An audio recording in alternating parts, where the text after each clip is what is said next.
Good afternoon, everyone.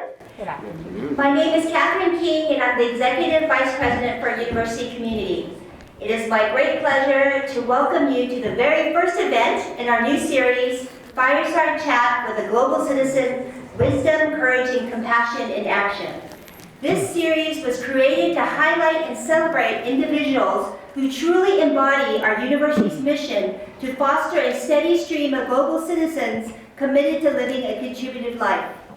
As our university founder, Daisaku Ikeda, shared in his 1996 address at Teachers College, Columbia University, the three essential elements of global citizenship are: 1, the wisdom to perceive the interconnectedness of all life and living, the courage not to fear or deny differences, but to respect and strive to understand people of different cultures and to grow from encounters with them, the compassion to maintain an imaginative empathy that reaches beyond one's immediate surroundings and extends to those suffering in distant places. Our inaugural guest, Elisa Stad, exemplifies these qualities through her remarkable global career, her cross-cultural leadership, her deep commitment to inspiring youth, and advancing equitable healthcare. Elisa reminds us what it means to lead with both heart and purpose. We are deeply grateful for Elisa for joining us and for sharing her wisdom and experience with our university community today. Facilitating today's conversation is Rush Gohar, a third-year student from Pakistan and one of our active B2B participants. Please join me in warmly welcoming Elisa and Rush to begin our first Fireside Chat with a Global Citizen.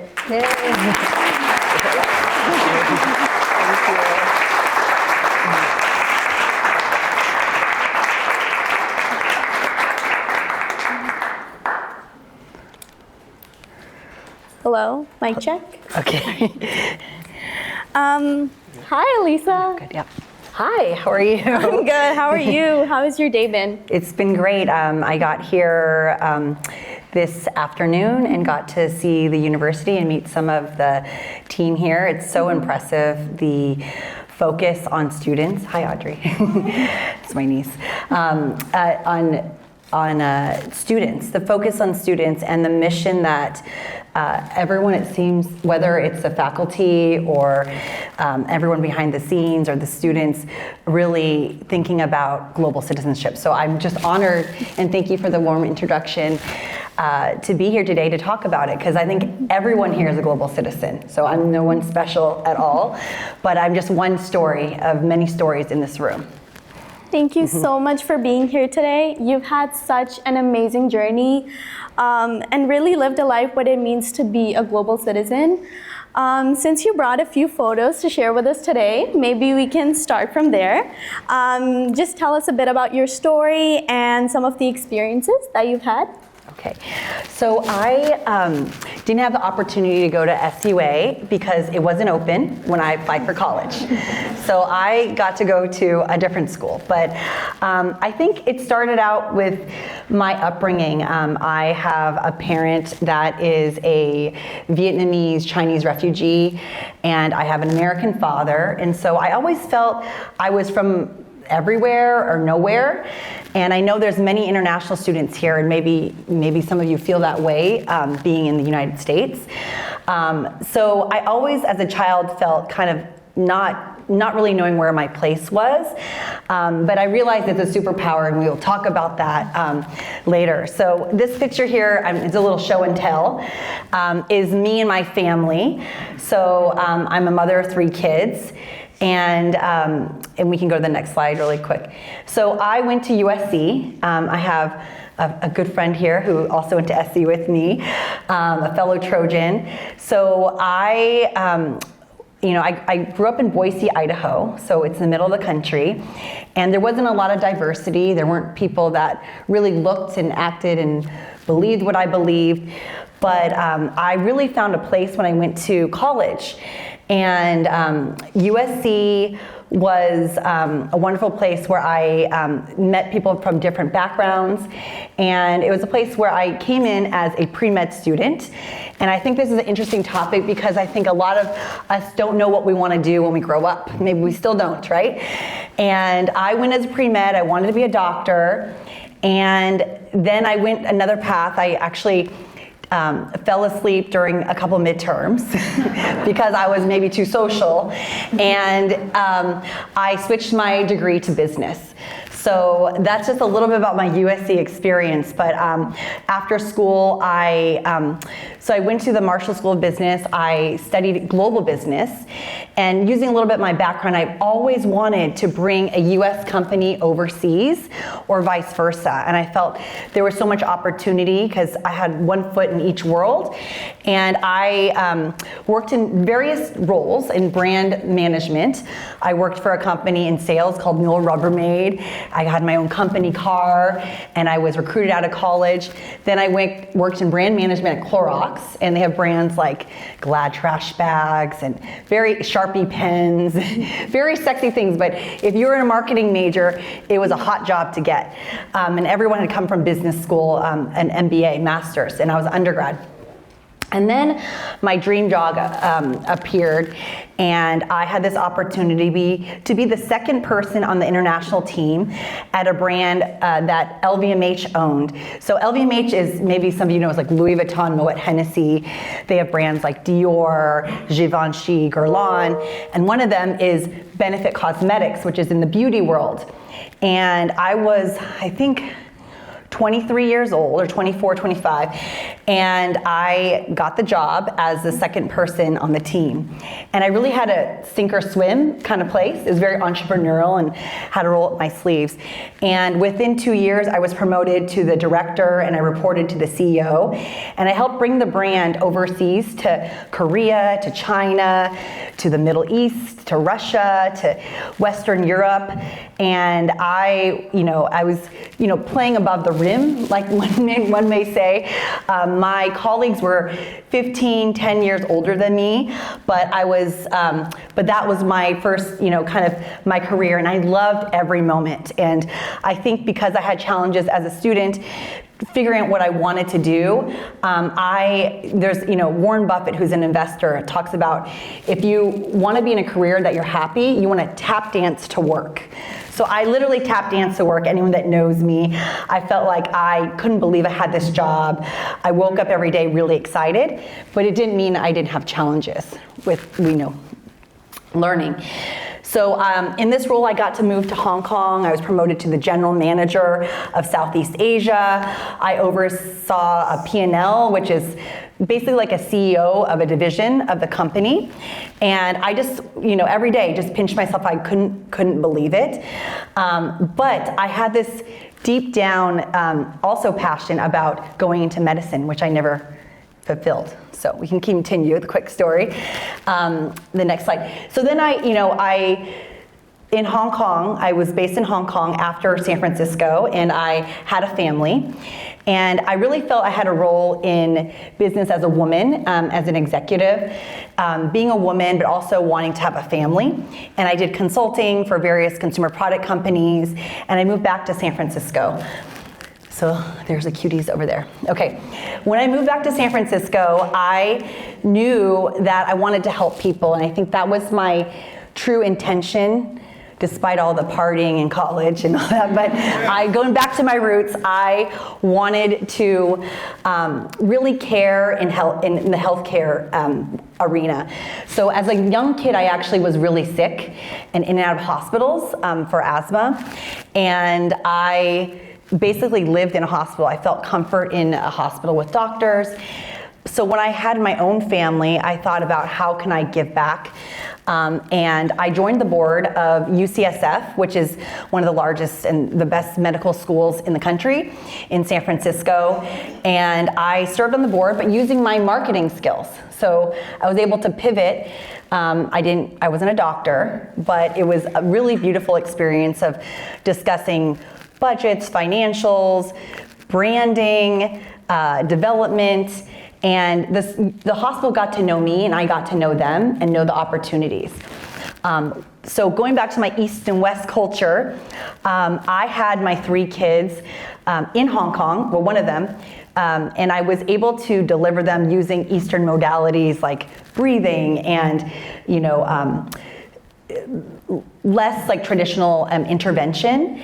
And I was like, wow, the body is so powerful. How amazing would it be if a hospital used Western modalities of just regular medical doctors, but maybe acupuncture and, meditation, distraction to get through pain. And over the years, I've been working with UCSF to develop an option for children, something that I didn't have as a kid. And I was able to go to Minnesota, and I recruited the top doctor in the country, in the world, named Dr. Friedrichsdorf. And we, over the last 8 to 9 years, we actually launched the Stad Center, which is at UCSF. It's an inpatient, outpatient center. And here's a little quick video about that. So look at the space between. The Stad Center is a transdisciplinary group that has 3 main arms: pain, palliative, and integrative medicine, all of which work together to really think about the patient in a holistic way. The pain team provides pain support for cases where pain management is going to be more challenging. Dr. Friedrichsdorf is an internationally known leader in pain and palliative care. He has this very magic way of caring for patients. To have him here leading our program is incredible. Take a nice gentle breath in and out. We have learned that the best care we can provide is if we combine state-of-the-art Western medicine with integrative non-pharmacologic modalities. The integrative medicine service provides massage, acupressure, acupuncture, and so many other therapies. So it's non-pharmacologic pain management, symptom management, and quality of life improvement. You can visibly watch stress and the agitation leave her as she's getting acupressure. Is that good? Okay. We do know that when patients receive integrative therapies, they're able to peel off medications that are causing adverse side effects, and that increases their state of well-being, increases their quality of life. The palliative team provides care for chronic, serious, life-limiting, or end-of-life care. It is amazing to be part of an institution that cares about thinking about patients from a holistic lens. The fact that the center provides these services to our patients here, that is a really special thing that's happening at UCSF that is not happening in many places. It really has changed the way that we're able to care for patients. With every breath, you become more relaxed. I think we can really, within the next 2 to 5 years, spectacularly change the way we provide care to children. What we're doing is not just changing how kids are receiving care and their outcomes in this moment, we're trying to set them up for a better life for as long as they live. So that's just a quick summary, because Rush was saying that there is a lot of pre-med or people interested in healthcare. So I was able to pivot my career from business into healthcare, and then and actually go back to my roots of actually caring for children. So it's just one example, and also using the Eastern Western background. That was a challenge, but as was a benefit that I could see both perspectives. And then the last slide is about 1.5 years ago, I published a children's book. So another thing I wanted to do when I was in 4th grade was to write a book, and I just didn't know how to do that. And I, as a kid, going back to the beginning, of really not being seen, not really connecting with where I was living, again, having an Asian mother in a place that was predominantly very Caucasian, and whether it is beliefs and how everyone looked on the outside. And I really wanted other children who are growing up in all parts of the country to really be seen. And this story is semi-autobiography of my life, but it's really to open up dialogue between caregiver and child, child and child, teacher and child, because stories are the ways that we can have conversations. And that goes back again to Daisaku Ikeda, the founder of Soka University, who is a mentor of mine as well, of having dialogue and being a global citizen by opening doors, using your challenges as benefits. So here's a couple quotes, but okay, you can ask me any questions you want now. Thank you.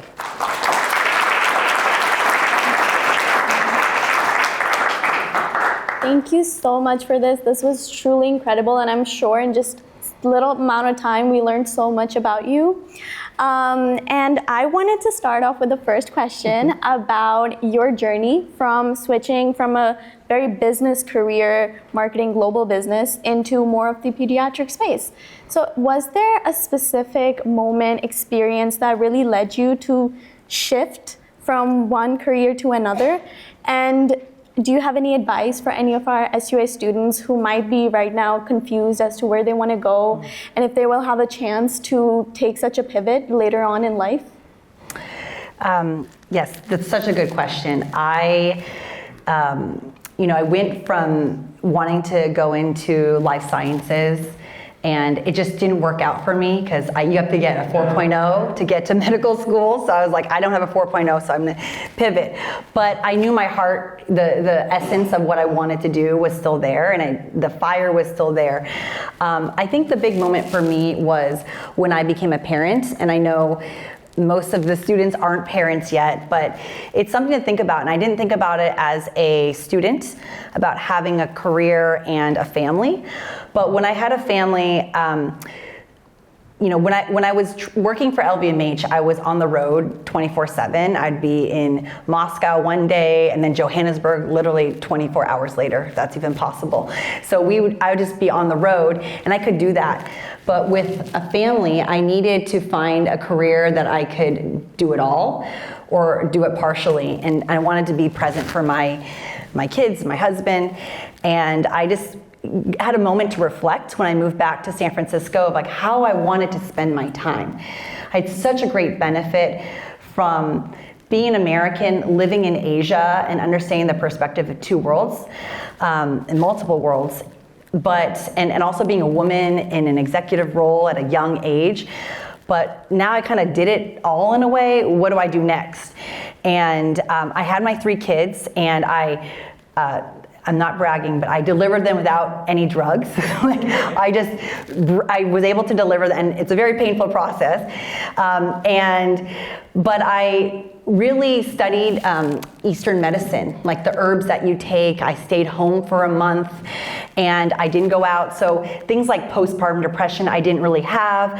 I felt so fortunate looking at all my friends who were struggling with families, and I just really thought there was something here that I wanted to share with others. I couldn't keep this little gem inside me. And the fact that I was on the board of UCSF, Benioff Children's Hospital, it was an opportunity because I had the ear of everyone, the CEO, the chief medical officer, I knew the nurses, I knew everyone. And so what was so beautiful about it was I wanted to be a doctor, but I ended up being a strategic leader of all the healthcare professionals. So it was even better than expected.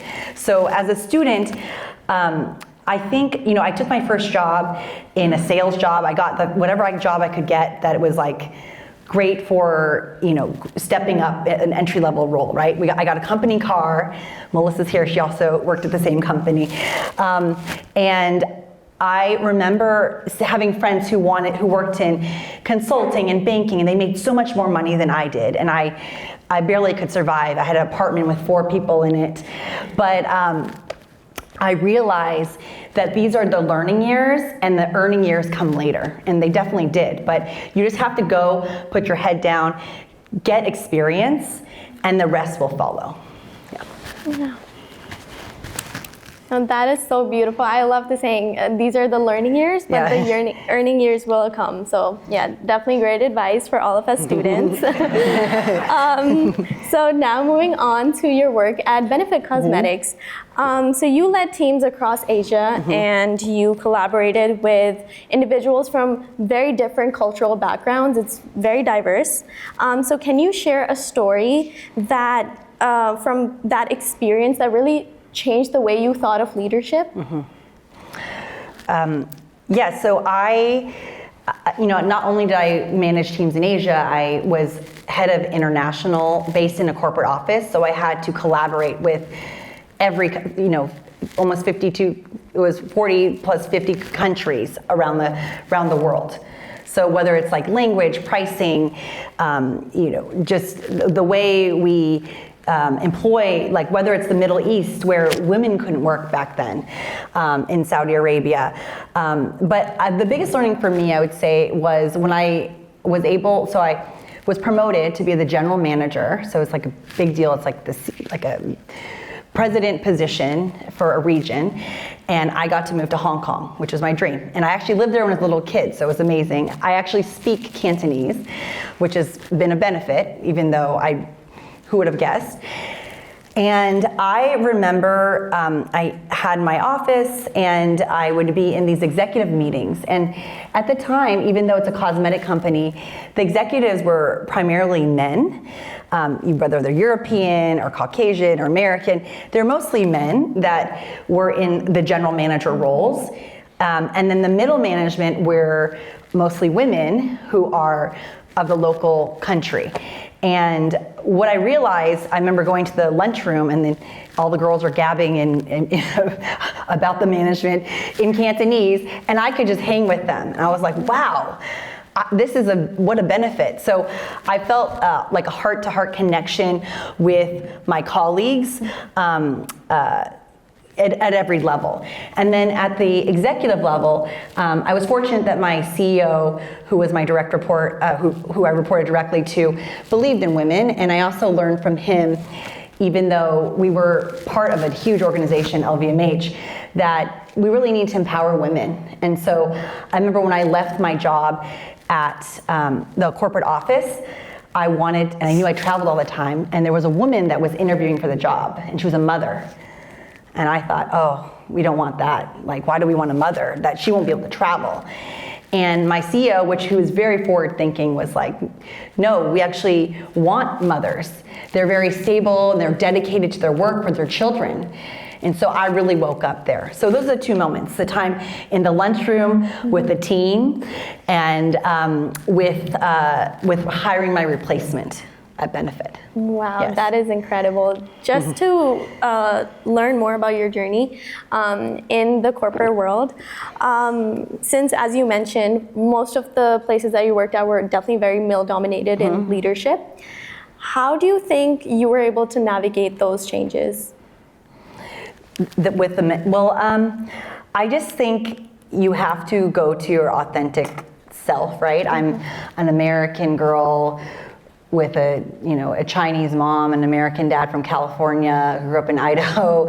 So you have to be yourself, but there is, I know some of you, we probably learned it in school, it's like imposter syndrome, right? Do you belong in the boardroom? Do you really belong here? You're pinching yourself, like, do I really deserve this job? And maybe some of you may feel that, especially when you go into an entry-level role, when you're new and you're the younger one in the company. And for me, I really needed to really embody like my true self. And so when I tried to fake it till you make it, I don't think that works. I remember I had to launch a international conference. So talk about global citizenship with, I think there was 45 countries at the time, and I was the lead, so I had to give a speech, and I was so nervous before, I remember, but I was able to get all these leaders from all these countries to work together to unify on the same global purpose, because we were one company with different geography and different culture, but we had one brand that we had to unify against. And now the company, I think, is a $2 billion company, so it's pretty amazing what we've accomplished. Thank you so much for that. Now moving on to the book that you've written. Oh, yes. So you've written a book on multiculturalism, which feels really incredible today, especially at SUA's community, where we have so much diversity, so many students from various different places that they call home. And your book, Mama's Love Language, celebrates belonging and the beauty of cultural diversity. So what inspired you to write it? As you mentioned, it is sort of your autobiography. And how does it truly connect with your personal journey? Just a little rundown about the book. Yes, so I am a mother of three kids, and I forgot them. I've got one already. It'll happen to you guys too. Maya understands. So I wrote so I've always wanted to write a book. And so I think this is helpful because even if you want to go into business, you can still write a book and work in healthcare. Like any of you can do this. We all have a different mission, but we all have the future in front of us, and you just have to make the step forward. I wrote this book on a flight to Hong Kong because I was flying back and forth. And I had young kids, and I said, wow, how amazing if there was a book that I could have related to when I was a child. So I was born in 1981. So at that time, the only Asian Americans that I looked up to that were in society was like Connie Chung, who was like a reporter. So maybe you students don't even know who she is, but there was like one Asian reporter. And so that was it. There weren't any books, Goldilocks and the Three Bears, she's a blonde, blue-eyed girl. There was nothing I could identify with. And I said, this is something I have to do before I'm not in this world anymore, is to write this book. And I did. I wrote it, and then it was COVID. I shared it with my son, who must have been 8 at the time, and he helped me edit it a little bit at the beginning. And then I got cold feet, and I just put it away, And he's like, a year later, he's like, what happened to that book, Mom? And I'm like, I don't know, it's there, I don't know. I thought you were gonna make a book. So it was actually my son who inspired me. So like the youth inspired me, well, if I don't have courage, like for me, I better have it for my future generation. So I had to be an example to my son, Ethan.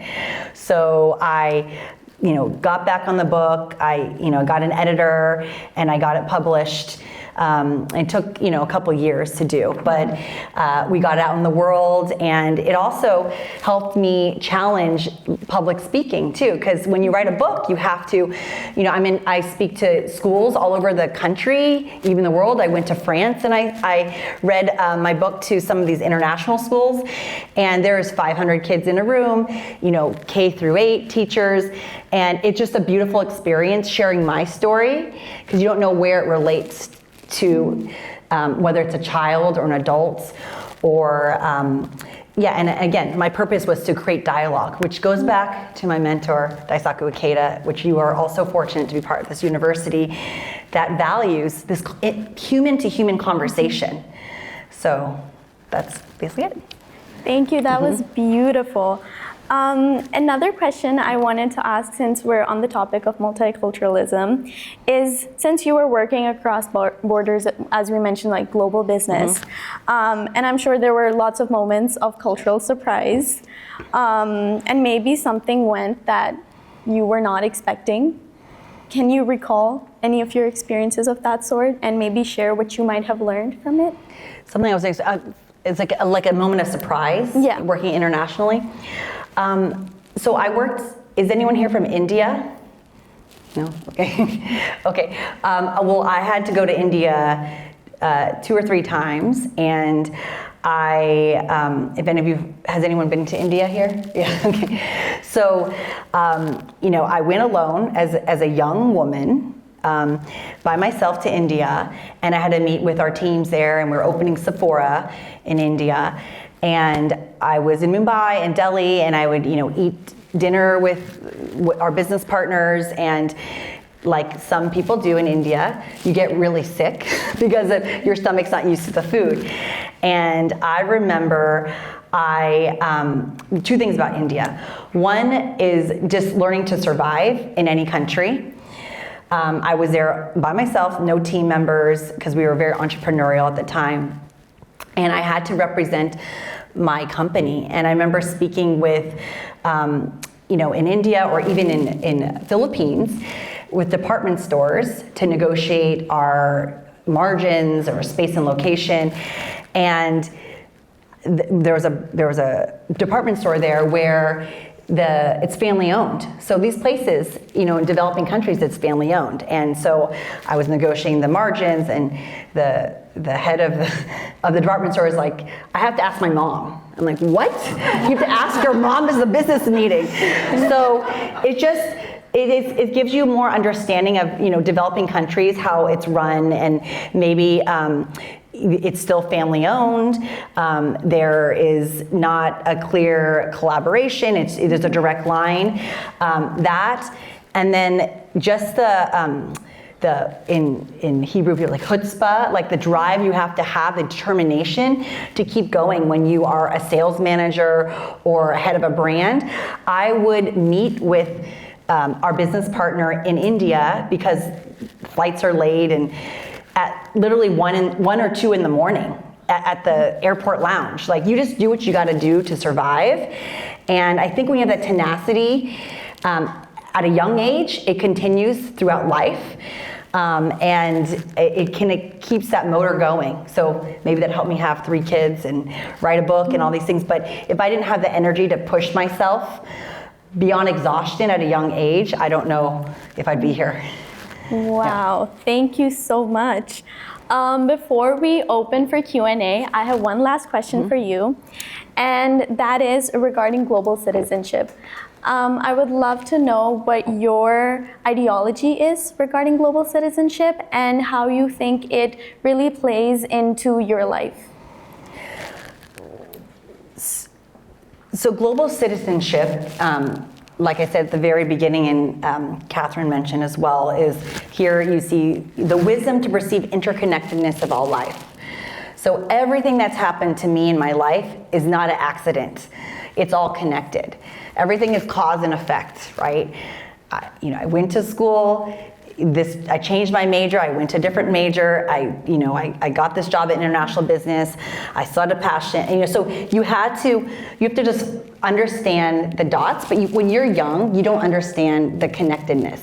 So I think global citizenship is difficult to understand when you are a young student. I think the understanding comes later in life. Because you're at SUA, maybe you're taught and educated on this aspect. The other part of global citizenship to me is there really are no borders. We are American here, but you may be from Pakistan, but we're all from the same place and the same planet. We're all human. We all have hearts. We all have families. So you realize the worries and fears that we have are very universal, right? Many of you now not worried, but thinking about what's the next step in life? Where's my job? Where am I going to live? Maybe your relationships.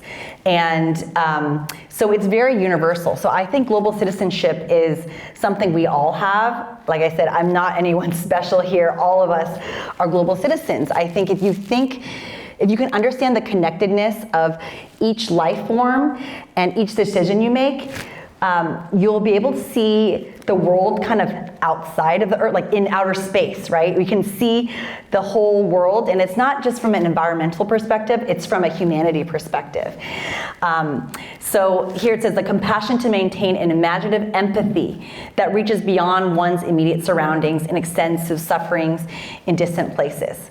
So in my job, for example, working in developing countries, having empathy for the relationships that one may have with their parents, or putting food on the table, or transportation that's so difficult to get to. If you're in India, it takes 3 hours to get anywhere. So just having understanding and respect for each human being. I love it. Thank you so much. It really ties into what we're trying to cultivate here at SUA. Thank you so much for being here. Thank you, Marish. Thank you. And now we're going to be opening up to Q&A for the audience. Thank you. Now we have some time, so if you'd like to ask a question, could you please raise your hand and we'll bring the mic to you. Thank you very much. Thank My you. name is Mark. I'm a student here at SUA Junior. Really, really inspiring story you do have. As many of us, we are value-driven and trying to be like you. And you had experiences where just in 2 years, I believe, in the job, you could get into the position where you work directly with the CEO. You work in places where women usually don't work. And not only do you have a chance to work in these positions, but also stick to your values. I'm really wondering, how did you continue having the same values as you did initially, no matter what happened? Can you please elaborate a little bit on that? Yeah. So the question is, how was I able to maintain my values no matter the changes in my environment? Yeah, it's very interesting. I mean, it's hard. I mean, for me, it goes back to my relationship of knowing I'm the protagonist of my life, which President Keita has talked about. Like, we are writing our own story. No one's writing a story for us. And so I realized, and I also didn't have anything to fall back on. My parents, very middle class, and they weren't gonna give me $1 when I graduated college, so I had to sink or swim, so that probably pushed me also. But I just knew that if I wanted it to happen, I would have to do it myself. Of course, you have to trust kind of the universe in a way, the support, whether it is you meet the right person at the right time, I get the interview and I say the right thing. But it's all, you know, what is it? Fail to prepare, prepare to fail. You have to prepare in life. And so I just had training. When I was an undergrad at USC, I remember my first job, I didn't get as high grades as some of my friends, but I could communicate in an interview with ability. And I remember some friends would make me feel bad about that, but I was like, wow, it's a superpower that I used to feel bad that my grades weren't as high as others, but I had the street smart and common sense to connect with humanity. And I think it goes back being the protagonist of your life and connecting, seeing the value in each person in front of you. Whether they are the janitor or someone that gives you your meal at a restaurant or the CEO of a company. People can feel. So thanks for the question.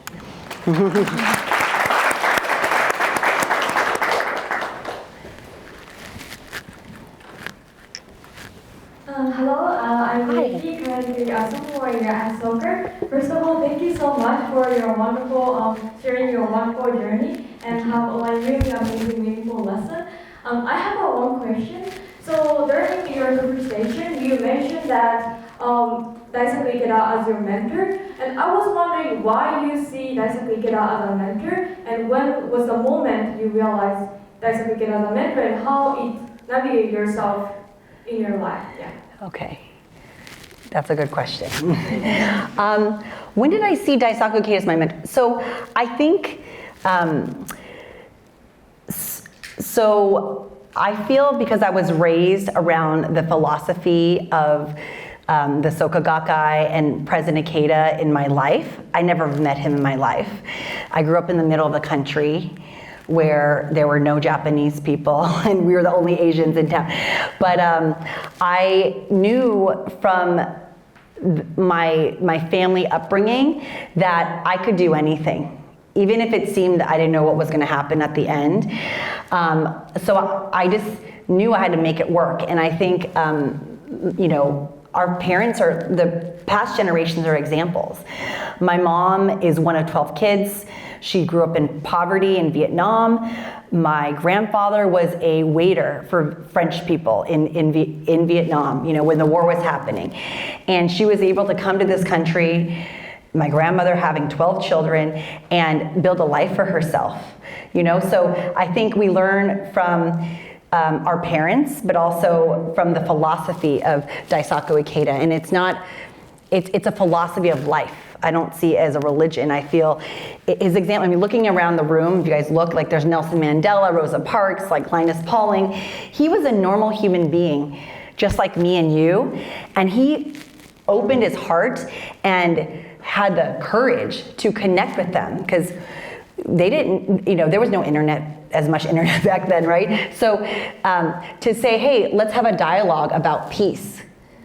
If someone knocked on your door and you're the CEO of Sony and someone asked you to have a dialogue about peace, that's pretty amazing that some human being out there cares about respecting each other.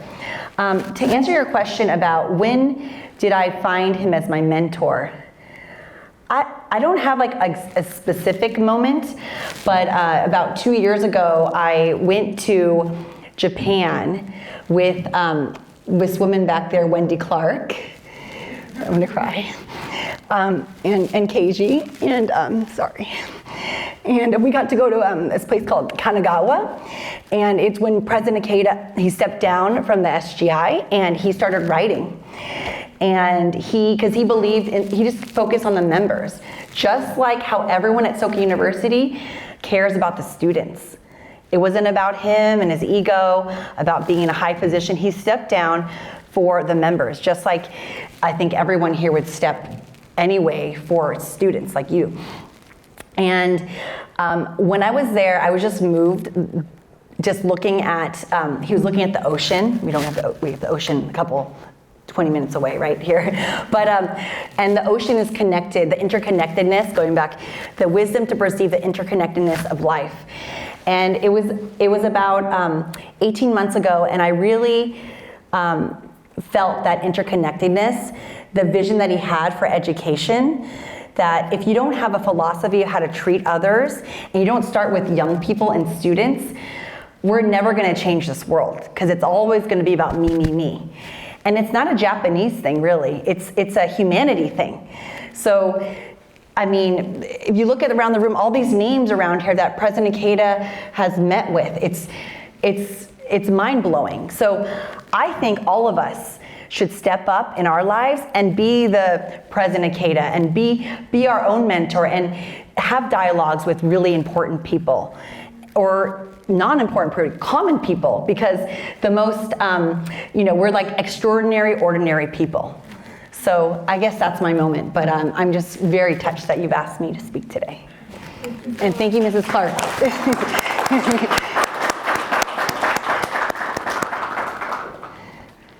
Yes. Hello. Hi. My name is Oliver, a second-year student in the grad school. Thank you very much for such a very informative speech. I remember, like, closer to the end of your speech, you mentioned that many of the students here at Soka, they may not be sure about like what they want to do next. So what would your advice be for the students who are like still thinking about like what they want to do? Yeah. Thank you.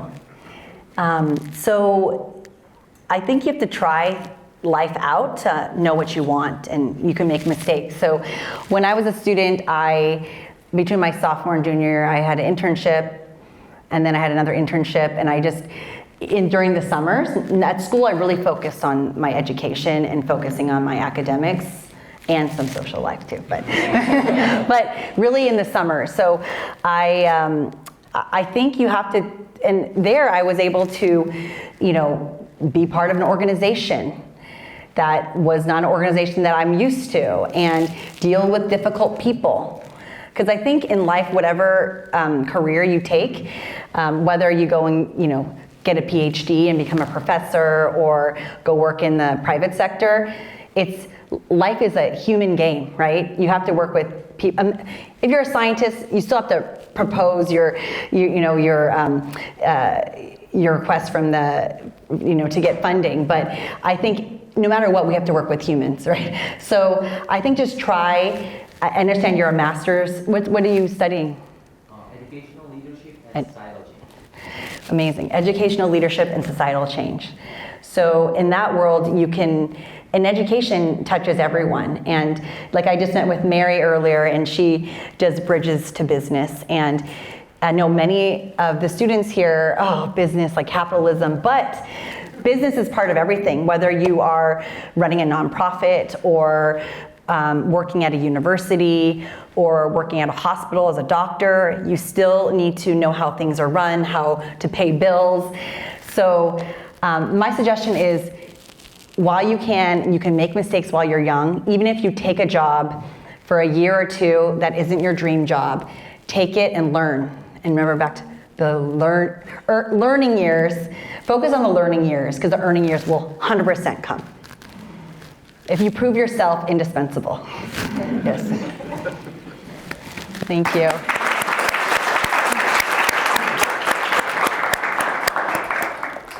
One more question. Hi, I'm Sushmita. I'm a junior year student at Soka University of Perth. Thank you so much for this inspiring story. I think all of us are very moved by your story. For me, My question goes back to all your corporate world job. Yes. As you mentioned, you had to be in the airport, every day you were traveling. It could be like going from one country to another country in a day or so. So what was motivating you to do that thing like every day without feeling tiredness, exhaustion? Because you did that, and you also did Stat Center, then Yes. you were writing books. What keeps on motivating you to like never give up, maybe? Yes, thank you. And actually, those days I didn't even drink coffee. Okay. I just started drinking coffee like 4 years ago, so it's crazy. So I think it was to keep going, that never give up spirit is really a thirst for learning. There's this man here, Nuri Yalman. He's an anthropologist, a cultural anthropologist from Harvard. I just read his book last night, actually, and he had a dialogue with Daisaku Ikeda about paths to peace. And I would have done his job if I could redo my career, I think. I just love cultures and I love learning. So when I was in a different country, I was just fascinated about how, the foods, the colors, the way their accents in English. And so every day was like a learning day where I felt like I was gaining, even though I was exhausted probably, but I was gaining more knowledge and experience that forever, it's like a treasure to the heart you'll always have. No one can ever take that away from me. So so definitely I encourage you all just to thirst and continue to learn, you don't have to be traveling to 100 countries, but really, whether you pick up a book or you meet someone new, it could be someone during your day-to-day life, but just try to learn something from them and see how your days unfold, because I think life will be much more fascinating and enjoyable. Thank you. So now, in closing, I'd like to ask President Fiesel to share a few remarks. I want to thank you all for coming, and I want to thank Rush for doing a wonderful job. Of course, I want to especially thank Elisa for taking the time out of her incredibly demanding schedule to come here and share time with us and her wisdom. Thank you so much. Actually, Lisa's a great supporter of SUA, and she's become a trusted advisor for me, which I really appreciate. She shared so many suggestions and advice to me that I have found invaluable, and I just really appreciate everything how she supported all of us. And I think Lisa and her husband first came to SUA last summer, June of 2024, and I met her husband at that time. And actually this February, I went to visit Elisa at her home for lunch, have lunch together.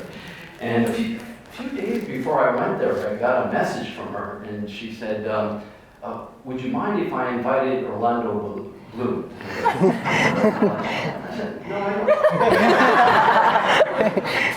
So I went, and sure enough, Orlando Bloom was there, and he joined us just for the lunch bar, and we talked afterwards. But because of that, I was able to invite Orlando Bloom to be our commencement speaker last year. Of course, that made me popular with the class of 2020. So I know this is, we're still at the beginning of this important relationship we have, but I want to thank her for taking the time again to come, and I know she'll be back over and over again and play such a critical role in supporting SUA into the future. And we have a small gift for her. This is a SUA rosewood keepsake box made out of piano wood. Wow. So just a small gift to Thank you. Thank you so much. Thank you so much. Thank you. Thanks, everyone. Oh, you did. Thank you. Thank you, guys.